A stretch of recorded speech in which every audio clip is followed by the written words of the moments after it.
Hey guys, welcome back to the channel. My name is Mark from Jazz Guitar Lessons, and in this video and podcast episode, I want to talk about a more elusive side to improvising and soloing. And no, this is not clickbait. This is something that absolutely every single one of the decent improvisers that I know, even the average, I went to Berkeley kind of guy, your guitar teachers, myself included, all the students that were successful are doing. And this stems from a reading that I'm doing recently. The book is Range by David Epstein.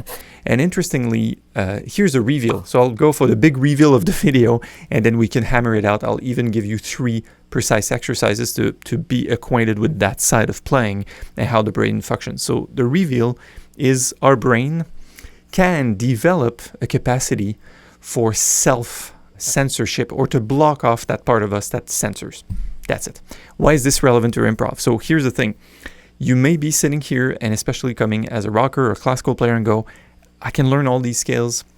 I learned the harmonies to the tunes. I know the scales, the chords with the ninths and stuff, but there's no way I can do this in real time. So this is what we're about to address. So it's less language and vocabulary and skills and stuff, and more about the how, but it's very nuanced. So bear with me, humor me for just a second. So here's the anecdote. As a kid, I was in my early 20s, I went to that MRI machine at one of the Montreal hospitals, and they were testing brains of subjects that were trained musicians versus not trained musicians. And no kidding, the week before I was in the scanner, Sting, the famous singer, Sting, the Police guy, was in that same scanner for the TV show The Nature of Things with David Suzuki. So I was in that machine, and they scanned it, and they had me hear music and sometimes perform something with my index or play a few notes, and they would look at the different areas of the brain react to that. I'm not a neurosurgeon. I don't know what I'm talking about, but what I do know is that they're able to find differences in the ways that people improvising music tackle information, what kind of brain areas are lighting up. All right, so that's the premise for this video. Now, they were able to construct a mini keyboard that has no metal in it, so it could be in the MRI machine, and they asked improvisers to improvise in that machine. I saw that on TV a long time ago, right? And they could find that the area of self-censorship or judgment could essentially be turned off in improvising musicians, or the good improvisers, or the decent improvisers. I don't mean like Wes Montgomery or Pat Metheny. I mean people that could improvise well enough, had that capacity. Now, bear with me a moment. Like, censorship is pretty useful. Like, if I'm doing daily life things, or if I meet new people, there are thoughts that I have that should definitely not be coming out. All right. However, if I am improvising licks and I'm playing on top of standards, I'm jamming with people, that self-censorship or that judgment may actually be a hindrance. So there's a way that, again, that's not the language, that's not the scales, the tunes, and the chords, but there's a way that trained musician can turn that off and free flow. So I want to give you more, like a few exercises in order to do that free flow right on the guitar today. It's going to be fascinating. Bear with me until the end of the video. Now, why is improv so hard to learn? So I want to bring the example of, say, chess versus soccer or football for my European friends, right? So in a game of chess, there's a learning environment in which the outcome is binary, which means there's you win, I lose, vice versa. And there's a certain number of pieces, there's a certain number of moves that could happen, right? In the book Range, the author talks about a kind learning environment. That's not his term, David Epstein, but it is from research, right? The kind learning environment has a definite outcome and also a feedback mechanism that's accurate and that's precise and that's instant, right? So I lost the chess game because that was a bad move, and that's the end of that. On the opposite side of the spectrum, there's a wicked learning environment where we may or may not get feedback, and that feedback may not be accurate. For instance, soccer. There's so many people at play. There's the ball, and there's so many strategies. It's so hard that trying to drill my way into doing that and having success, there's just too many things happening, and the feedback I may get, it may be a fluke. It may be like beginner's luck type of thing, right? So this is why improv is so hard to learn, because the outcome is not binary, and there are just so many other variables. So that's why rockers and classical players, maybe like you watching, will say, well, I have all the materials, but I can't quite improvise. So jazz, to that extent, is a bit more like a language, in that as kids, we started making sounds way before mommy picked up a grammar book and went, this is an adverb, right? So in the jazz sense, in wicked learning environment, it's just, I guess, better to do it by rote, by repeat. And I'll give you now 3 exercises that you can do either simultaneously, one after the other. They all have strengths and weaknesses, and these 3 exercises can simply help you get acquainted with that side of you that can play and perform things and have fun without the judgment side. It's not going to be instantaneous. Like I have the roommate in my head like, this is not swinging enough. Why did you play the flat 9? This is constantly happening. But in my experience, improvising jazz is its own form of meditation, and we can work on that focus, or we can work on that flow state, on that letting go, so we don't constantly judge and then actually stop playing. So this is the kind of training we're about to do. Stay tuned. I have 3 exercises coming up. The first exercise I suggest we play together is what I would call free flow. Namely, this is going to sound completely crazy, but there's a time in my life where I would simply play things and just play things. Not trying to fit them for a scale or arpeggio. It could be a bunch of chords, could be fingerings, but to let myself be, in a way, be the observer of what's happening. So we can do it right now. Grab your guitar if you want. This is completely off the cuff. This is not prepared. You play a single note, and then I'll play another one, and then play another one, and then stop a little bit. And then maybe the fingers want to go there, and then...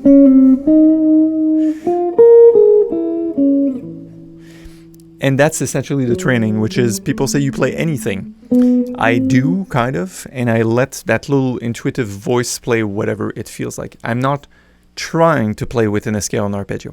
I'm not trying to play specific chord, although because of my training, that stuff may come out. And there's just no bounds.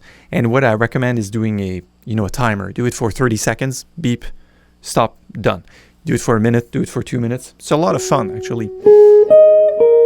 Just make sure no one's listening, except yourself. What's fascinating with that kind of exercise is that my students would often say, like, oh, what tune were you doing? Like, what's that song? But you were making changes to a progression. It's like, yeah, after the fact, perhaps there's this analysis we can make, like, oh, that was a third of this, and it went to be an exercise. But upstream, I'm simply not looking to do anything specific. I'm just being in the moment and going like, okay, whatever comes out, comes out. In American football, they call it throw a Hail Mary. Like, we don't know what's going on, and it's fine. Am I fine with that ambiguity? This insecurity of playing things that are ugly? Am I good with that? Am I good with sitting on a note and just hearing how it sounds? It's very zen, actually, right? So there's 2 components to this exercise. The first one would be free flow like this. That's 1A. And then 1B, I would say, you could add the component of tempo. And you could have a metronome like this. For instance, setting up on a beat, that's 1/16. And just play along to it, right? I'm swinging, or you could do it very straight.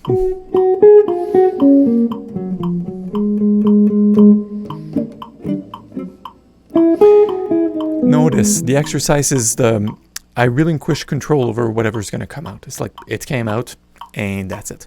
A thing I love to do, and that's like call it jazz shredding, if you will. I would set it up and hear it as 2 and 4 for a fun tempo that I'm comfortable at, and just let it rip, right? So something like this. That's 76, but that's 2 and 4 the metronome. So a 1, a 2, a 1, 2, a 3.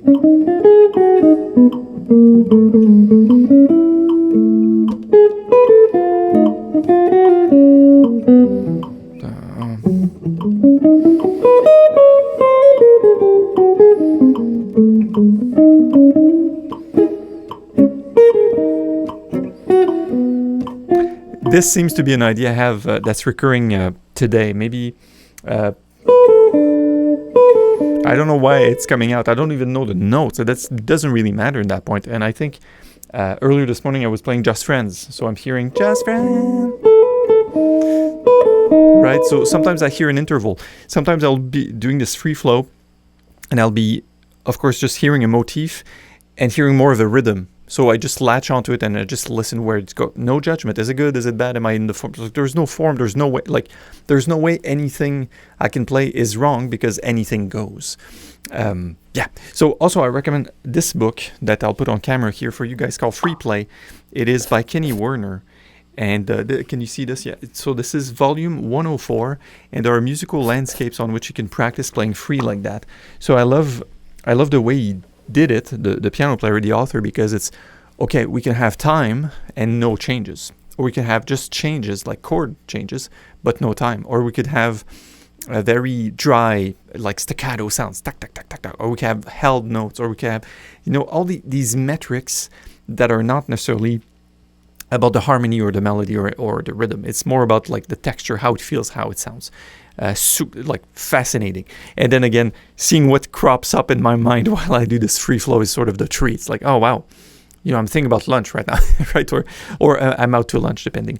Also, speaking of that author, there's two more authors you may look to read in that vernacular. So there's Effortless Mastery by Kenny Werner, same author, and that's more of a I would say a meditation. Actually, there are audio tracks with this. It's on Ebersold as well, in which he talks about, he does guided meditations with you about the musical side. So really interesting. And there's one more, violinist. I don't have the paper copy. It's called Free Play. There's a red cover.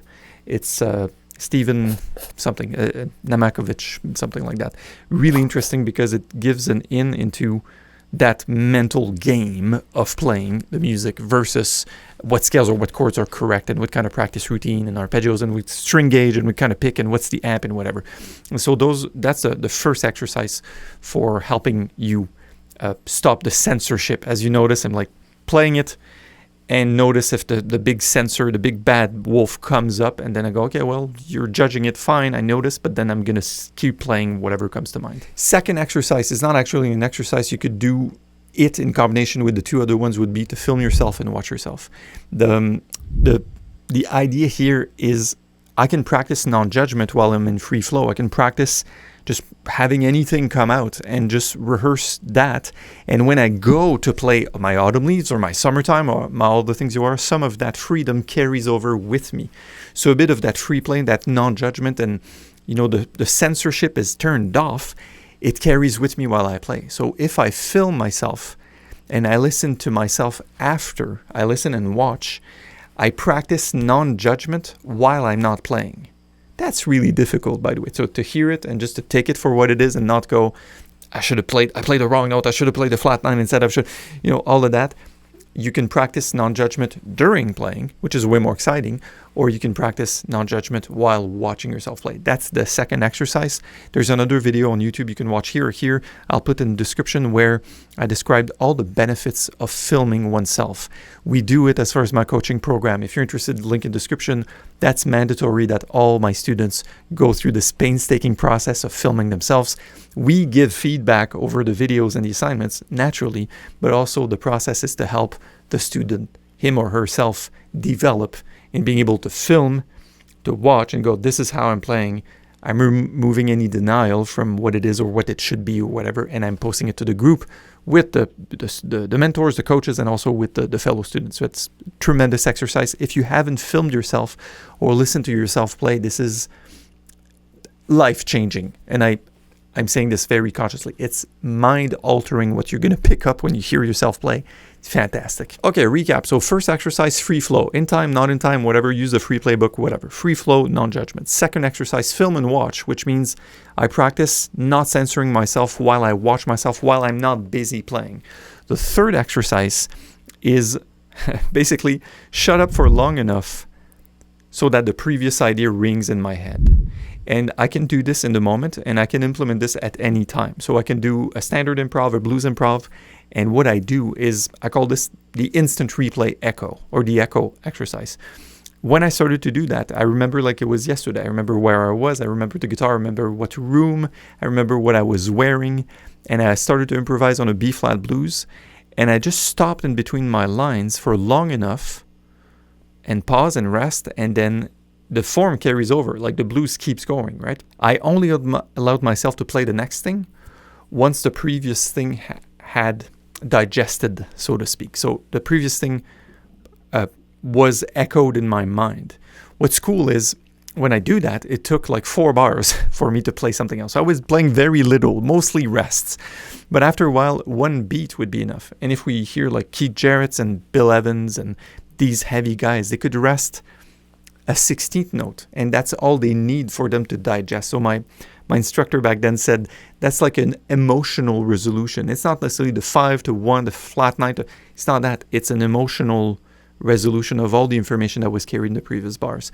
So you can do the instant replay exercise while you do improvise over a form, or if you jam with friends, or you can do it while you do your free flow, which would be free flowing, and then stopping and hearing how it sounds, and then resume and stop, hear how it sounds, etc. So you have to stop playing long enough. That's the trick. That's the thing with the third exercise. Stop long enough to hear the echo of the previous thing.